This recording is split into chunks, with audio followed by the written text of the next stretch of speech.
জেনে আসলা না। মাছ দিয়ে শুরু করি। মাছটা কিতা মা মাছ মাছের লগিটা কিতা মৌলা তোলা সিজনও তো আসলা না, আসলে তোর মাছ রান্না করা লাগতো না। গুড়া মাছ দেই। গুড়া মাছের লগে দিয়ে কিতা মা ওমা মৌলা না আরে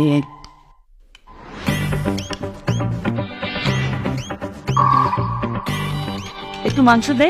দেন দেন মাংসই দেন মূলা সিজনে আইলা না, তাইলে পেটটা কেমনে খাওয়াই। মাংসের লগে দিয়ে কিতা মা আর গীতা মূলা দেন মুলা দেন মজা আছে। সিজনে আইলে জাপানি মূলা দিয়ে মুরগি রান্না। আচ্ছা ঠিক আছে দেন শুকনা পড়ে গেছো। হ্যাঁ শুকনা হয় একটু ডাইল হইলে ভালো হইতো সিজনে যদি আইতা তাহলে বুঝতা মূলার সরসরি কেমনে খাওয়া যায়। ভালো ভালো ডাইলের মধ্যে কিতা বসতেছে আর কি মূলা না নয় আও ডাল দিয়া মূলার সরসই আমার বিয়ে খুব পছন্দ করে। না সালাদটা দাও। বাবা আরে সিজনও তো আইনা না, আইলে কি আর তোমার এরকম মরিচ খাইতে হইতো? এই যে মূলাই খাইতে মারতা, শুধু মূলার সালাতি। এটা কিতা জাপানি মূলা, জাপানি মূলার সালাদ। এটা মুলা হ্যাঁ হ্যাঁ মুলা খাওয়া শেষে একটু দুধ রাখছি। দুধ মা ভাত না খাই একটু দুধ দিচ্ছে আমার ভাত তো খাইতে পারতেছি না দুধ দে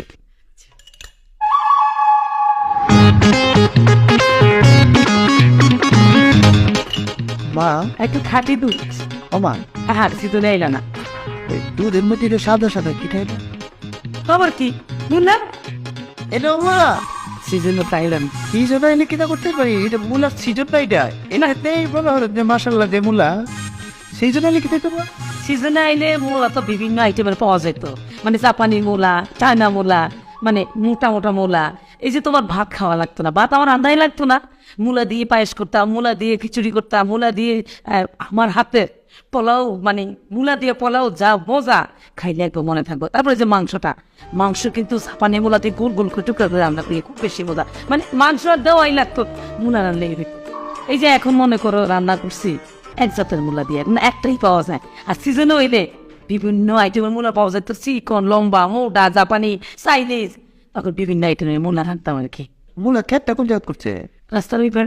খেতে যাবো একাইলে ভালো হইতো না তাহলে রে জামাই এত মূলা পছন্দ করে, তুই তো আমার আগে খুঁজতে, তাহলে তো মূলাকে রাস্তার ওই পায়ে লাগাইতাম না, ঘর সামনে লাগাইতাম। জামাই যাইতো আর খাইতো, যাইতো আর খাইতো।